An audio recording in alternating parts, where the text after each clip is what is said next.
आता पेट्रोलचा खर्च विसरा, घरी आणा इलेक्ट्रिक स्टायलिस्ट इलेक्ट्रिक गाडी। 100% भारतीय बनावटीची इलेक्ट्रिक्स ईव्ही इलेक्ट्रिक गाडी आता उपलब्ध। 5 वर्षांची वॉरंटी, आकर्षक कलर्स आणि स्पोर्ट्स डिझाइन। एकदा चार्ज करा आणि 100 ते 140 किलोमीटर पर्यंत रेंज।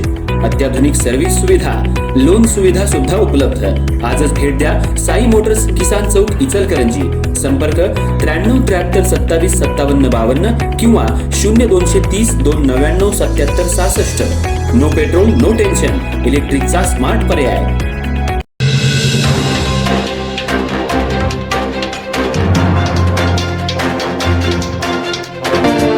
इचलकरंजी शहरातल्या वाढत्या वीज दरांमुळे आणि यंत्रमाग उद्योगासमोरील विविध समस्यांमुळे यंत्रमाग धारकांनी आंदोलनाचा पवित्रा घेतला असून महावितरण विभागाच्या प्रमुखांना निवेदन देण्यात आलं। महाराष्ट्र यंत्रमाग धारक सेना यांच्या वतीनं हे निवेदन सादर करण्यात आलं। यामध्ये सरसकट वीज बिल माफी, वीज दर कपात तसंच यंत्रमाग व्यवसायाला संरक्षण देण्याची मागणी करण्यात आली आहे।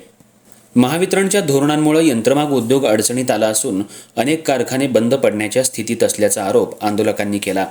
यावेळी यंत्रमाग धारकांनी जोरदार घोषणाबाजी करत प्रशासनाचं लक्ष वेधलं। निवेदन स्वीकारल्यानंतरही प्रश्न मार्गी न लागल्यानं आंदोलन अधिक तीव्र करण्यात आलं। यानंतर संतप्त यंत्रमाग धारकांनी सूत, कापड आणि बिमे वाहतूक करणाऱ्या गाड्या देखील अडवल्या। संबंधित वाहन चालकांना जोपर्यंत आमचा संप मिटत नाही तोपर्यंत यंत्रमाग व्यवसायाशी संबंधित कोणतंही भाडं किंवा वाहतूक करू नये असा इशारा देण्यात आला। त्यामुळे शहरातील यंत्रमाग उद्योगाशी संबंधित वाहतूक काही काळ विस्कळीत झाली होती। आंदोलनकर्त्यांनी शासनानं तात्काळ हस्तक्षेप करून यंत्रमाग व्यवसाय वाचवण्यासाठी ठोस निर्णय घ्यावेत, अन्यथा आंदोलन आणखी तीव्र करण्यात येईल असा इशारा दिला। या आंदोलनामुळे इचलकरंजी शहरातील यंत्रमाग उद्योगातला तणाव वाढला असून प्रशासनानं परिस्थितीवर लक्ष ठेवलंय। यावेळी यंत्रमाग धारक मोठ्या संख्येनं उपस्थित होते। जय महाराष्ट्र। आम्ही सकल खर्चिकवाला यंत्रमाग समिती इचलकरंजी यांच्यातर्फे गेली 22 दिवस झालं खर्चिकवाला यंत्रमाग धारकांची मजुरीवाढ संदर्भात आंदोलन चालवलेलं आहे। स्थानिक प्रतिनिधी, स्थानिक लोकप्रतिनिधी, आमदार, खासदार, वरिष्ठ नेते सर्वांशी आम्ही संपर्क साधला आहे, पण अजून देखील ही लोक झोपलेलं काय आम्हाला माहिती नाही। आम्ही प्रत्येकाच्या दारी जाऊन सांगून आमची गारण गाऊन आलेलं आहे व कोणी ऐकायच्या मनस्थितीत नाही अशी आमच्याला दिशा दिसायला लागल्या। हे आंदोलन चिघळत आहे।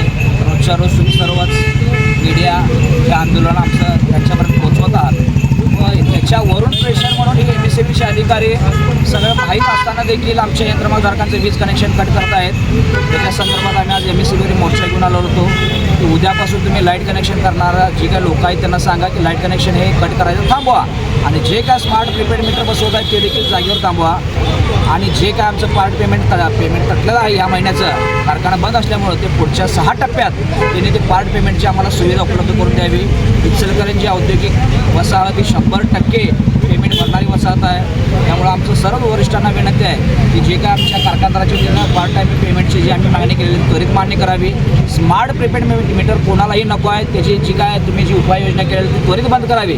स्मार्ट मीटर कसंच ना आमचे मीटर पलटी असले तरच्या नंतरचे विषय मीटर आमचे चांगले आहेत। कनेक्शन कट करण्याच्या नावाखाली ते कनेक्शन कट करून तुम्ही स्मार्ट मीटर बसवतात, ते स्मार्ट मीटर आम्हाला नको आहे। आणि हे स्मार्ट मीटर जर तुम्ही परत बसवायची तयार झाला, वसुलीची तयार झाला, जर तुमचा कारखानदार आणि आमचे कारखानदार व तुमचे लोक यांच्यात संघर्ष तयार होईल, हा संघर्ष तयार होत असताना जे काय कायदा व सुव्यवस्थेचा तयार होईल याच्यासाठी म्हणून तुम्ही सर्वस्वी जबाबदार असला एवढेच बोलताना थांबतो। जय हिंद, जय महाराष्ट्र।